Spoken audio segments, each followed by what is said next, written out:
오늘 하나님께서 우리에게 주시는 말씀은 우리 구약성경 946면 우리 잠언서 31장 1절에서 마지막 절까지를 한 절씩 교독하겠습니다. 구약성경 잠언서 31장 1절에서 마지막 절까지의 말씀입니다. 르무엘 왕이 말씀한 바 곧 그의 어머니가 그를 훈계한 잠언이라.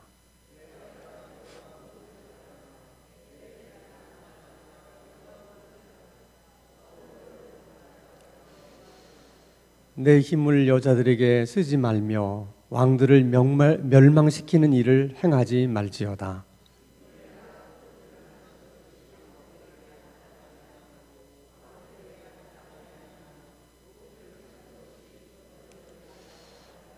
술을 마시다가 법을 잊어버리고 모든 곤고한 자들의 송사를 굽게 할까 두려우니라.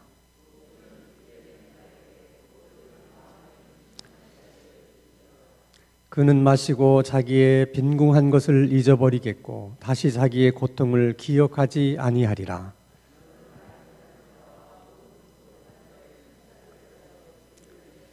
너는 입을 열어 공의로 재판하여 곤고한 자와 궁핍한 자를 신원할지라.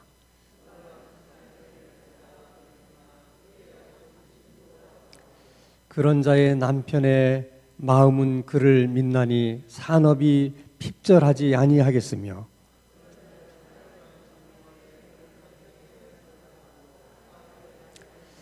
그는 양털과 삼을 구하여 부지런히 손으로 일하며 밤이 새기 전에 일어나서 자기 집안 사람들에게 음식을 나누어 주며 여종들에게 일을 정하여 맡기며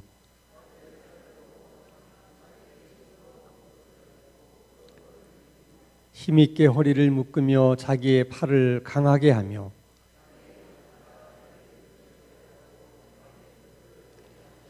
손으로 손뭉치를 들고 손가락으로 가락을 잡으며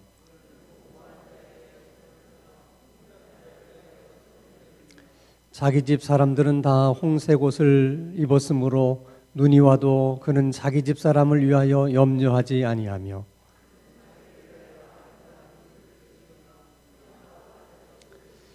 그의 남편은 그 땅의 장로들과 함께 성문에 앉으며 사람들의 인정을 받으며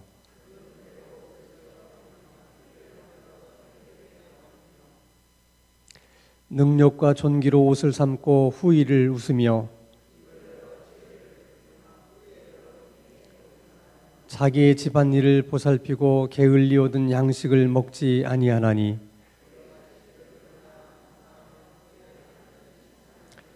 덕행이 있는 여자가 많으나 그대는 모든 여자보다 뛰어나다 하느니라.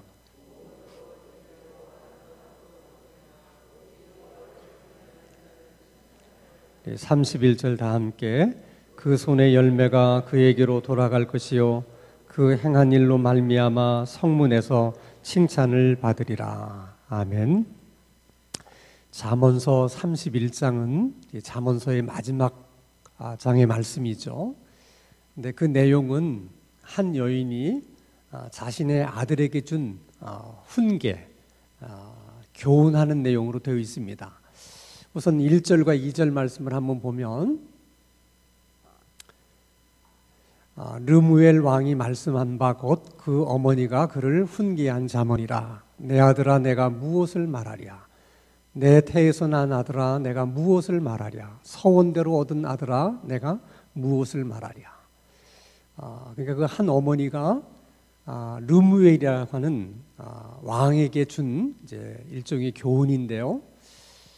이 르무엘이라고 하는 이름은 성경 전체에서 이 잠언서 31장 1절에 딱 한 번만 나오고 다른 곳에는 저 이름이 나오지 않기 때문에 저 사람이 어떤 사람인지를 알 수 있는 길이 없어요.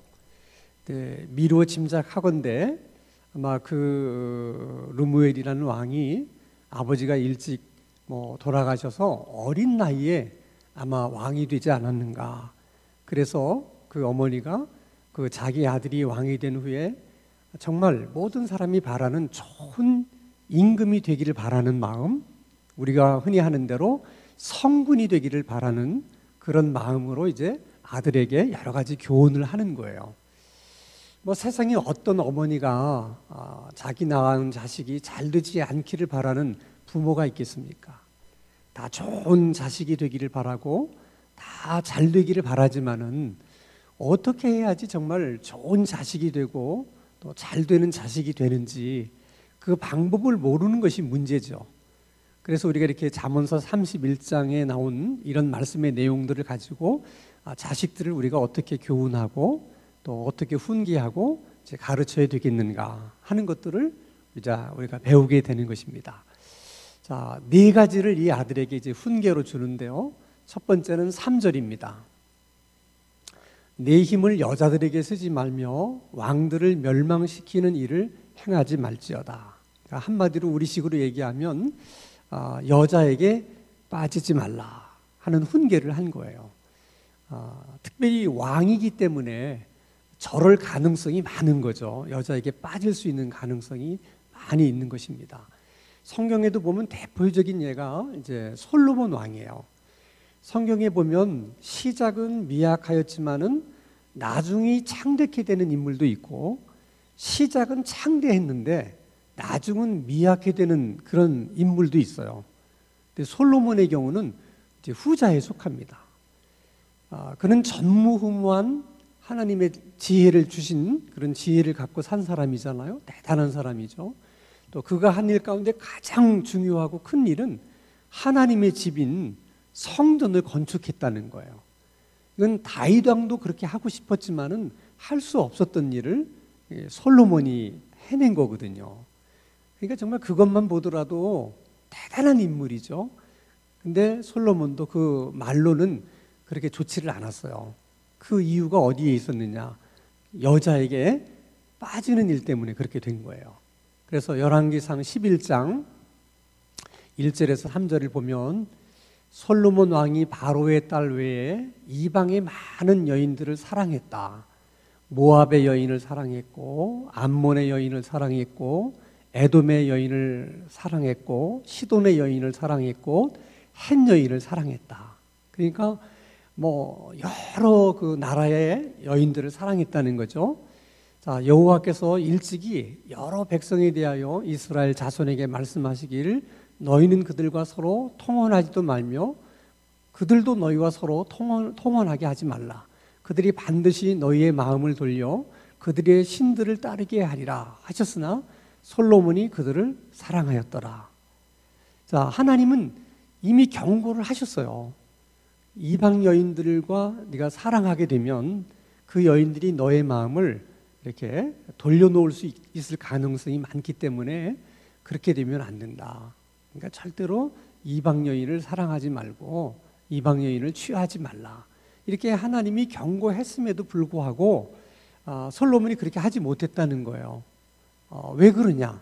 그들을 사랑했다는 거예요. 이게 문제인 거죠. 하나님의 경고보다 자기 마음이 그 여인들을 사랑했기 때문에 그 하나님의 경고를 무시하고 자기 마음이 원하는 대로 그 여인들을 사랑하게 된 것입니다. 자, 4절의 말씀을 보면 이제 기가 막힌 말씀이 나오는데 3절 말씀을 한번 보십시다. 자, 왕은 후궁이 몇 명이라고요? 700명이고 첩이 300명이다. 그러니까 자기 옆에 사랑하는 여인들이 1000명이나 있었다. 이것만 보더라도 솔로몬이 여자에게 빠졌다고 우리가 말할 수 있는 것이죠. 저 여인들이 하나같이 다 솔로몬의 마음을 하나님으로부터 돌려놓는 역할을 한 것이죠. 그러니까 이런 것을 알고 있었던 르무엘의 어머니는 아들에게 계속해서 이제 훈계를 하면서 절대로 여자에게 빠져서는 안 된다. 그럼 너는 성군이 될 수 없고 왕의 그 자리도 네가 지킬 수가 없을 것이다. 그 얘기합니다. 자, 두 번째 4절입니다. 르무엘아, 포도주를 마시는 것이 왕들에게 마땅하지 아니하고 왕들에게 마땅하지 아니하며 강조하는 것이죠. 독주를 찾는 것이 주권자들에게 마땅치 않다. 그러니까 뭘 조심하라는 거예요? 술 조심을 해라. 술에 빠지지 말라는 거죠. 왜 술에 빠지지 말라고 그러느냐? 자, 술에 빠지게 되면 그 다음에 우리 한번 봅시다. 4절. 4절 그 다음 말씀 됐습니다. 8절 말씀 됐어요. 4절 말씀까지만 보면 그 다음 구절에 이런 말씀이 있어요. 만약에 왕이 이렇게 이제 술에 빠지게 되면은 법도를 잘 지키지를 못하고 또 송사를 굽게 하는 경우가 있다. 그러니까 법도를 지키고 또 송사를 바르게 하는 것은 그게 왕이 해야 되는 일이거든요. 근데 술에 빠지게 되면 왕이 해야 될 일을 못 한다는 거예요. 우리식으로 얘기하면 정사를 잘 돌보지 못하고 정사를 그르치게 된다. 그 어머니가 참 지혜로운 것 같아요. 술에 빠지면 그렇게 된다는 것이죠. 우리가 뭐 늘 어렸을 때도 그런 얘기 많이 들었는데, 사람이 이제 주색에 빠지면 폐가 망신한다. 이런 얘기도 여러분 어디서 많이 들어보셨죠? 우리들이 하고 있는 얘기들, 또 잘 알고 있는 얘기들이 그냥 우리들만의 얘기가 아니라 이게 성경에도 이제 이런 얘기가 나오고 있다는 것이죠. 이제 그만큼 이제 술에 빠지는 일과 여자에 빠지는 일이 중요한 일인데, 그러나 이제 빠지는 경우들이 많이 있다고 하는 것이 사실 마음 아픈 것이죠. 자, 세 번째는 8절입니다. 너는 말 못하는 자와 모든 고독한 자의 송사를 위하여 입을 열지니라. 이 말은 우리식으로 얘기하면 네가 다스리는 통치하는 백성들 가운데 힘이 없어서 억울한 일을 당하는 이가 없도록 네가 그들을 보살피고 그들을 위해서 네가 도움을 주는, 그들을 대변할 수 있는 그런 왕이 되어야 한다. 그래야지만 네가 성군이 될 수 있다. 이제 그런 얘기입니다. 그 다음에 이제 10절입니다. 네 번째로 주는 교훈이죠. 자, 누가 현숙한 여인을 찾아 얻겠느냐? 그의 값은 진주보다 더하니라. 자, 첫째는 여자에게 빠지지 말아라. 둘째는 술에 빠지지 말아라. 셋째는 힘없고 또 아무런 그런 어떤 가진 것이 없는 비천한 백성이라 할지라도 그들이 억울하지 않도록 그들을 잘 보살피는 왕이 되라. 그리고 네 번째 주는 교훈이 뭐냐면 현숙한 여인을 아내로 맞아들여라 하는 거예요. 근데 전자에 그 세 가지 교훈을 주었는데 아들에게 그 세 가지 교훈에 대해서는 전체가 9개 기절이에요. 전부 다. 근데 현숙한 저 아내를 맞아들여야 된다. 현숙한 아내가 어떤 여자냐에 대해서는 무려 22개 구절에 걸쳐서 설명을 하고 있다는 거예요. 그러니까 르무엘이라는 아들에게 이 엄마가 네 가지 교훈을 줬는데 그 중에서 이 마지막 현숙한 여인을 아내로 맞이하는 것이 가장 중요한 것이라고 강조한 거예요. 왜 그러느냐? 결국 남자는 자기 아내에게 가장 많은 영향을 받는 거죠. 아내의 말에 가장 많은 영향을 받기 때문에 어떤 아내를 얻느냐에 따라서 잘 될 수도 있고 망할 수도 있고 그렇다는 거죠. 대표적인 경우가 북왕국 이스라엘의 아합이라는 왕이에요. 아합이라는 왕을 우리가 알고 있듯이 남왕국 유다와 북왕국 이스라엘 왕들을 통틀어서 가장 악한 왕으로 성경은 이야기를 하고 있어요. 근데 사실은 아합 왕이 북왕국 이스라엘의 가장 정치력이 뛰어난 왕이었어요.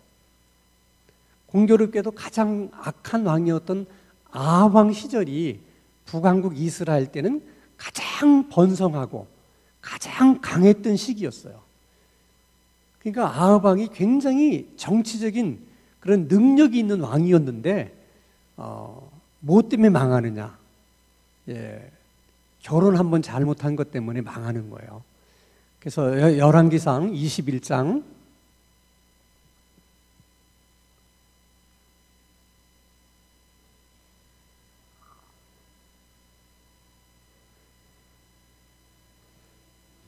자, 그러면 우리가 한번 성경을 직접 보겠습니다. 잠언서 열왕기상 21장 한번 찾아볼까요?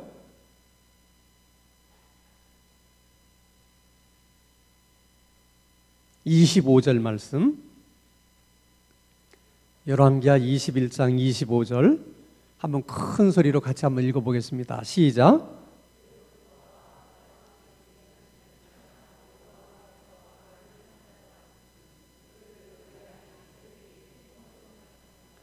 그러니까 아합왕이 그렇게 된 것은 이세벨이라고 하는 그 부인이 항상 아합의 마음을 어떻게 했다고요?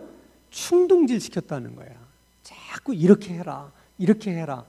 자꾸 그렇게 아합왕에 충동질을 해서 그렇게 정치적으로 뛰어난 능력을 가지고 있었던 아합왕도 결국은 자기 아내의 그 충동질에 이제 못 이겨서 그렇게 하다 보니까, 아내의 말을 따라서 하다 보니까 악한 왕이 됐다는 거죠, 결과적으로. 그러니까 참 아합왕은 어떻게 보면 참 안 된 왕이에요. 그렇게 뛰어난 정치적인 능력이 있는 왕이었음에도 불구하고 결혼을 한번 잘못하는 그 이유 때문에 결국은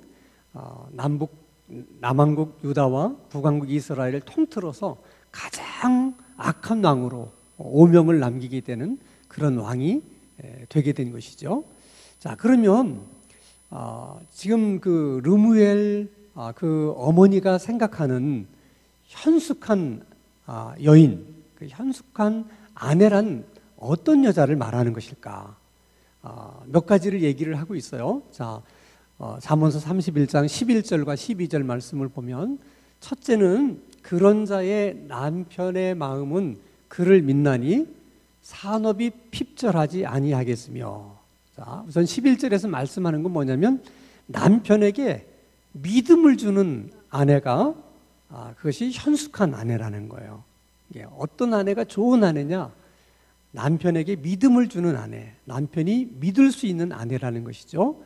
산업이 핍절하지 않는다는 말을 덧붙인 것은, 예를 들면 남편이 돈을 많이 벌어다 준다고 해서 여자가 그냥 그 많은 돈을 벌어다 준 것을 막 아무렇게나 쓴다든지 그렇게 하지 않고, 또 뭐 남편이 적은 돈을 벌어다 준다고 그래서 또 그것 때문에 뭐 원망하거나 불평하지 않고, 많이 벌어주면 벌어준 대로, 적게 벌어주면 벌어준 대로 그 안에서 아주 짜임새 있게 이렇게 살림을 잘하는 아내라는 거야. 그래서 그 남편이 그 아내에 대해서 신뢰하게 된다는 거죠. 이렇게 신뢰를 하게 되면 남편이 이제 집안에 대해서 걱정을 하지 않을 수 있기 때문에 직장에서든지 자기 바깥에서의 일에 전념할 수 있다는 것이죠. 자, 다시 한번 말씀을 띄워주십니다. 12절. 자, 그런 자는 살아있는 동안에 그의 남편에게 선을 행하고 악을 행하지 않는다. 여기서 선을 행한다, 악을 행하지 않는다는 것은, 혹시 그 남편이 뭐 능력이 없어서 돈을 많이 벌어다 주지 못한다 하더라도 그런 남편을 무시하거나 멸시하지 않고 그런 남편에게 끝까지 순종하고 또 존경한다. 그런 아내가 현숙한 아내고 좋은 아내라는 거죠. 성경에는 그런 대표적인 여인으로 아브라함의 아내 사라를 들고 있습니다. 베드로전서 3장 6절 할 말씀 보면, 신약에서 이렇게 구약의 인물을 인용한다는 것은 얼마나 그 부분에 있어서 신실했는가를 말씀해 주고 있는 것이죠. 사라가 아브라함을 주라 칭하여 순종한 것 같이 너희는 선을 행하고 아무 두려운 일에도 놀라지 아니하며 그의 딸이 된 것이니라. 사라가 아브라함을 주라 칭하여 순종한 것 같이. 그러니까 사라는 가장 그 잠언서에서 말씀하는 현숙한 여인의 모델이 된다는 것이죠. 이런 아내가 아주 현숙한 아내고 또 좋은 아내다, 이제 그렇게 얘기를 하는 것입니다. 자, 두 번째는 13절에서 16절의 말씀입니다. 잠언서 31장. 자, 그는 양털과 또 삼을 구하여 부지런히 서로 일하며. 양털이라고 하는 것은, 양털을 가지고는 겨울 옷을 이제 만드는 것이고, 또 겨울 뭐 이불을 만드는 데 쓰는 것이죠. 양털은. 삼이라고 하는 것은 또 여름 옷을 만드는 데 쓰고 여름 이불을 만드는 데 쓰는 것이죠. 그러니까 그 현숙한 여인이라고 하는 여자는 그 가족들이 철 따라 필요한 옷을 이렇게 입을 수 있도록 그렇게 옷을 만드는 여자라는 거예요. 옷만 만드는 것이 아니라 상인의 배와 같아서 먼 데서 양식을 가져오며, 그러니까 그 가정이 핍절하지 않도록 멀리 가서라도 양식을 구해오는 그런 부지런함이 있다는 거죠. 그러니까 가족들이 입는 문제나 먹는 문제에 대해서 염려하지 않도록 그 부분에 있어서 굉장히 부지런하게 배려를 잘하는 사람이라는 거예요. 뿐만 아니라 밤이 새기 전에 일어나서 자기 집안 사람들에게 음식을 나누어 주며 여종들에게 일을 정하여 맡긴다. 왜냐하면 지금 르무엘 이 아들은 왕이기 때문에 거느리는 식솔들이 많잖아요. 근데 현숙한 아이는 그 아내는 자기가 왕의 아내이기 때문에 뭐 아무것도 안 해도 된다. 뭐 손에 물도 묻히지 않는 그런 여인이 아니라 오히려 자기들의 딸려 있는 많은 그 식솔들 그들까지도 다 보살핀다는 거죠. 한마디로 말하면 그렇게 이제 부지런한, 그렇게 가정을 부지런하게 잘 돌보는 아내가 아주 현숙한 아내다. 이제 그렇게 얘기를 하는 것입니다. 세 번째는 20절에 20절에 같이 한번 크게 한번 읽어볼까요? 시작. 그는 곤고한 자에게 손을 펴며 궁핍한 자를 위하여 손을 내밀며. 그러니까 이웃에게, 특별히 어려운 이웃에게 손을 편다고 하는 것은 그 어려운 이웃들이 찾아왔을 때 그냥 보내지 않고 그들의 필요를 채워주고 도와준다는 것이고요. 손을 내민다고 하는 것은 더 적극적인 의미예요. 어려운 사람이 찾아왔을 때만 도와주는 것이 아니라 오히려 본인이 어려운 곳에 찾아가서, 어려운 사람들을 찾아가서 그들을 이제 도와주는 일을 하는 그런 여자를 말하는 거죠. 그런 아내가 현숙한 아내라는 거예요. 그러니까 남편에게 믿음을 줄 뿐만 아니라 가정을 잘 부지런하게 돌볼 줄 아는 여자며, 가정뿐만 아니라 어려운 이웃까지도 신경을 써주는 그런 여자가 현숙한 이제 아내다. 이제 그렇게 르무엘의 어머니가 이제 아들에게 얘기를 하는 거예요. 자, 이런 그 아내 때문에 되게 남편들은 바깥에서 사람들에게 인정을 받게 돼요. 이런 걸 내조 덕분이다. 그렇게 얘기하는데, 자, 잠언서 31장 23절. 자, 그의 남편은 그 땅의 장로들과 함께 성문에 앉으며 사람들의 인정을 받는다. 아내가 그렇게 이제 그 남편을 위해서 내조를 잘 하기 때문에, 자연히 그 남편이 바깥에서도 일을 잘 해서도 그렇겠지만은 그런 아내로 인해서 남편이 사람들에게 인정을 받는다. 근데 실제로 그래요. 제가 예전에 있던 교회에 여자 집사님이 한 분 계신데, 그 남편은 이제 그 세무 공무원으로 이렇게 시작을 하셨는데 진짜 무뚝뚝한 남자예요. 남자가 봐도 너무 무뚝뚝해. 약간 이렇게 같이 있는데 말을 한마디도 안 해요. 근데 말을 한마디도 안 해도 사람이 좀 곱상하게 생겼으면 좀 이렇게 그럴 텐데, 생긴 거는 또 굉장히 좀 약간 좀 그렇게 생겼어요. 어깨처럼. 그런 사람이 말을 안 하고 있으니까 무서워, 사실은. 그러니까 그 아내가 항상 그래요. 자기가 처음 선보러 나갔을 때도 선보러 나가서 약간 헤어지는 그 순간까지 한마디를 안 했대, 자기한테. 대단한 사람이죠. 아니, 선보러 나왔으면 뭐 얘기를 해야 되는데 그냥 가만히 있더래. 그런데 이제 그래서 자기가 돌아와서 고민을 많이 했다는 거예요. 이런 남자하고 어떻게 사나, 이런 남자하고 정말 결혼을 해야 되나. 근데 다 이렇게 또 짝이 되려고 하면, 인연이 되려고 그러면 사람 생각이라는 게, 그렇게 한마디도 하지 않고 있는 남자가 또 어떻게 생각해 보면 믿음직스럽더래. 막 뭐 남자가 그냥 뭐 이렇게 저렇게 막 얘기하는 것보다 아무 말도 안 하고 있는 게 뭔가 듬직해 보이고 믿음이 가더래요. 그런데 결혼을 했는데, 결혼해서도 그렇대. 한마디도 안 한다. 근데 이 여자 집사님은 정반대예요. 얼마나 막 애교도 많으시고 뭐 이렇게 사람들을 얼마나 이게 비유도 잘 맞추시고 너무 이제 좋으신 분이에요. 근데 결국은 이제 이사를 가서 이제 안산이 한참 개발될 때 이제 안산으로 이사를 가셨는데 이 여자분이 아주 재주가 많으셔. 그래서 뭐 할 줄 아는 게 너무 많아. 근데 그 할 줄 아는 그런 재능을 가지고 이제 뭐 이렇게 노인정도 찾아가서 하고 뭐 이렇게 어쨌든 그 안산시에 그런 이제 시설에서 많은 일을 한 거예요. 봉사를 한 거예요. 근데 워낙 이분이 가면 그렇게 성격이 좋고 사람이 성품이 좋으니까 어디를 가든지 환영하는 거야. 그 이제 노인정에 가서 이렇게 해주면 막 그 노인정에서 인기가 이거야. 막 그 노인들이 막 또 오라고 그러고 뭐 안 오면 왜 안 오냐고 그러고 막 이렇게 하다 보니까 그 소문이 어떻게 해가지고 시장 귀에까지 들어간 거예요. 그러니까 이제 시장이 너무 이제 자기 그 안산시의 여러 가지 그런 시설을 위해서 이분이 많은 봉사를 해주니까 고마우니까 이제 한번 이제 와서 이제 격려도 할 겸 그래서 와서 이제 시장하고 면담을 했는데 시장이 보니까 참 사람이 진실한 거야. 그러니까 이제 시장이 또 이제 뭐 좀 필요한 때라든지 그러면 그분을 이제 불러서 좀 이렇게 가서 도와줘라. 이제 이런 얘기도 하고 그래서 시장하고도 이게 친해진 거예요.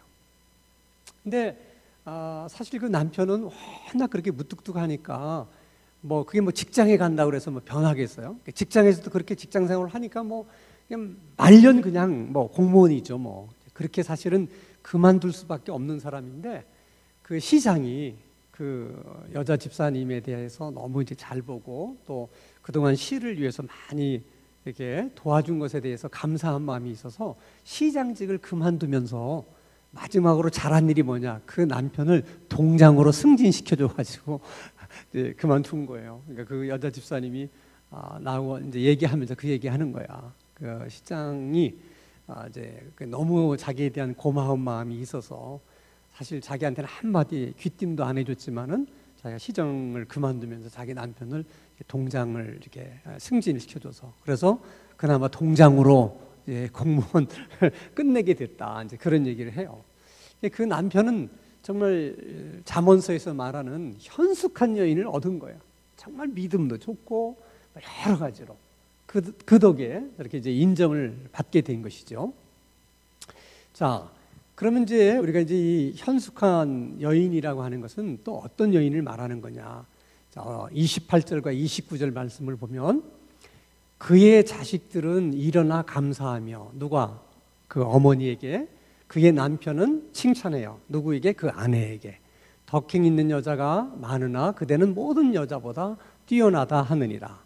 그러니까 현숙한 아내라고 하는 것, 현숙한 여자라는 것은 남편에게만 믿음을 주고 남편에게만 칭찬을 들을 수 있는 그런 아내가 아니라 자녀들에게도 엄마, 어머니 고마워요.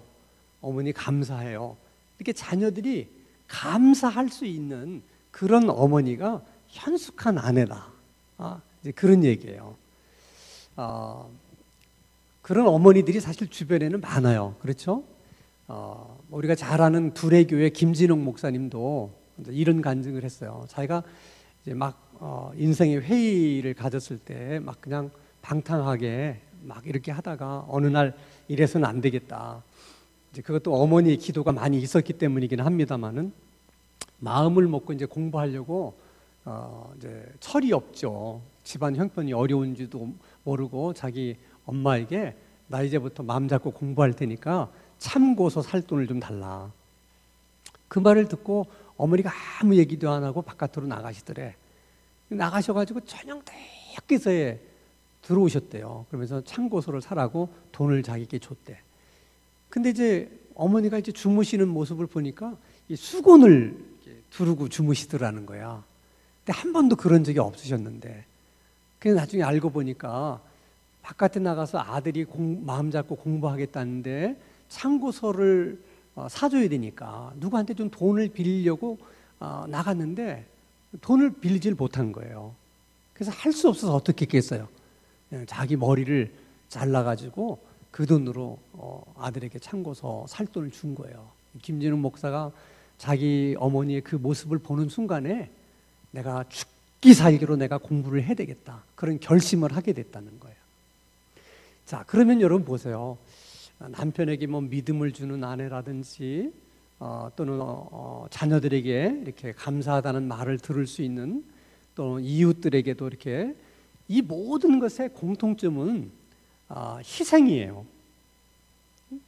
가정을 잘 돌보는 일을 위해서 아침부터 저녁 늦게까지 뭐 옷을 가족들을 위해서 만들고 뭐 양식을 준비하고 뭐 이런 일들이나 모든 것이 하나같이 희생과 헌신이 없이 되는 일이 하나도 없는 거예요.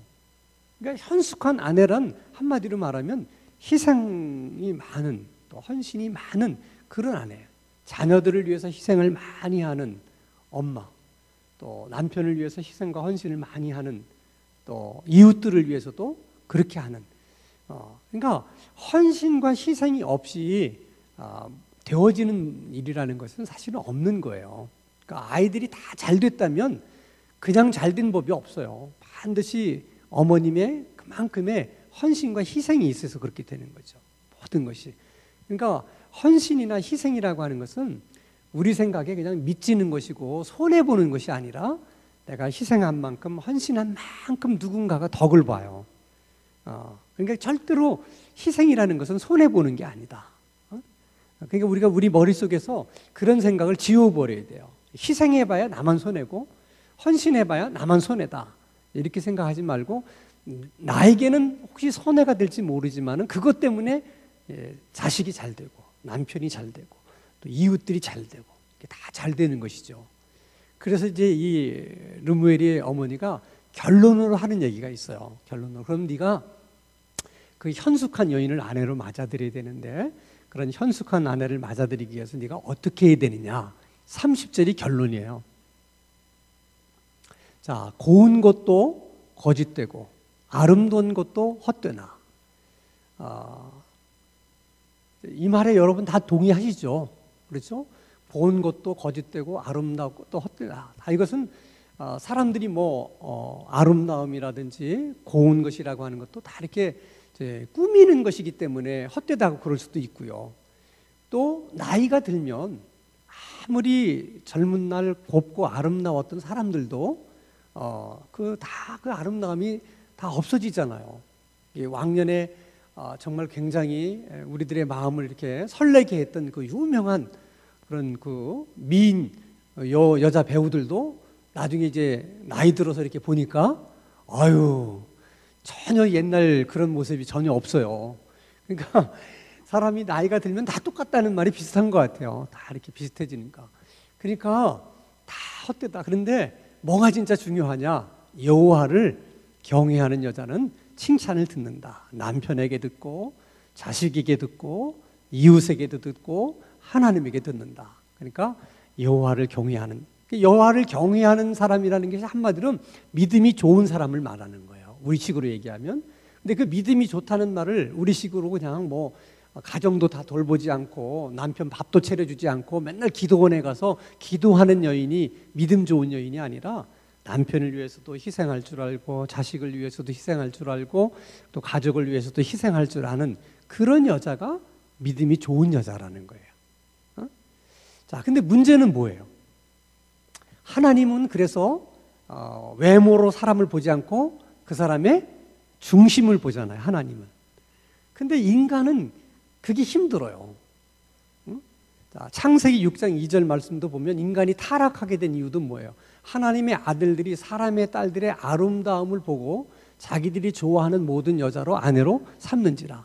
기준이 지금 하나님이 말씀하신 것처럼 하나님을 경외하는 여자, 믿음이 좋은 여자가 아니라 외모가 아름다운 여자들이래요. 그러니까 그쪽에 마음이 쏠리기 때문에 다 사람들이 외모를 보고 여인을 선택한다는 것이죠. 솔로몬의 경우도 마찬가지죠. 그래서 이제 우리들의 문제는 가장 좋은 방법은 외모도 좋고 외모도 아름다우며 또 하나님도 경외할 줄 아는 그런 사람이면 제일 좋은 거죠. 그러니까 그런 사람을 얻을 수 있도록 사실 기도하는 일도 필요하고 여러분 자녀들을 위해서도 그렇게 기도해 주는 것이 필요해요.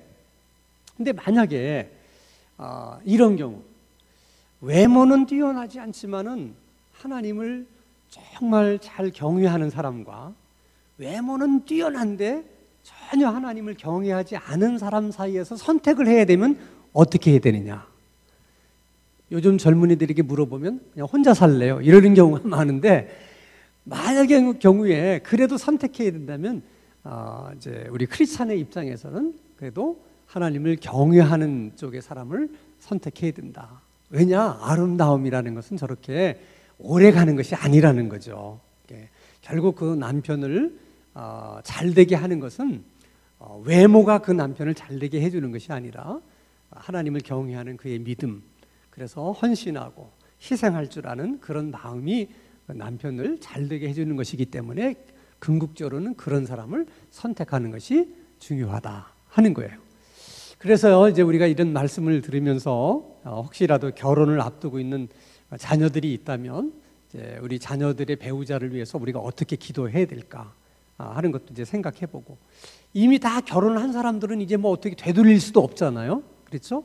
그것은 이제 각자가, 여자들은 현숙한 여인이 되려고 노력을 하고 남자는 또 현숙한 남편이 되려고 노력을 하면 그러면 서로가 다 이렇게 기도 응답이 되는 거죠.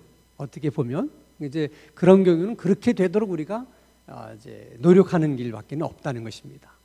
그래서 어쨌든 기도의 사람들은 어쨌든 다 이제 믿음 있는 사람들이니까, 하나님을 경외하는 사람들이니까 우리들은 항상 그냥 기도의 사람이라고 하는 그 사실에만 너무 이렇게 자부심을 갖는다든지 뭐 이렇게 그러지 말고, 그러기 때문에 기도하는 사람이기 때문에 믿음 있는 사람이기 때문에 우리 자식들에 대해서도 더 많이 헌신할 줄 알고, 남편이나 아내에 대해서도 그래서 더 많이 헌신할 줄 알고, 가족을 위해서도 더 많이 헌신할 줄 알고, 또 이웃을 위해서든지 같은 성도들을 위해서도 더 많이 헌신할 줄 알고 희생할 줄 아는 사람이 되어야 된다. 우리가 늘 그런 마음을 갖고 살아야 되는 거죠. 근데 그것이 힘들기 때문에 늘 또 이렇게 하나님 앞에 나와서 그렇게 될 수 있도록 우리가 기도하고, 하나님께서 그런 마음을 주시도록 위해서 기도하고, 그래서 우리가 그렇게 정말 기도의 사람으로 그렇게 기도하면 그런 사람들이 될 줄로 믿습니다. 그래서 오늘 기도하는 우리들을 통해서 우리 가정이 잘 되고, 우리 자녀들이 잘 되고, 우리 남편이 잘 되고, 우리 아내가 잘 되고, 우리 교회가 잘 되게 되는 그런 하나님의 은혜의 역사가 있게 되기를 주의 이름으로 축원합니다.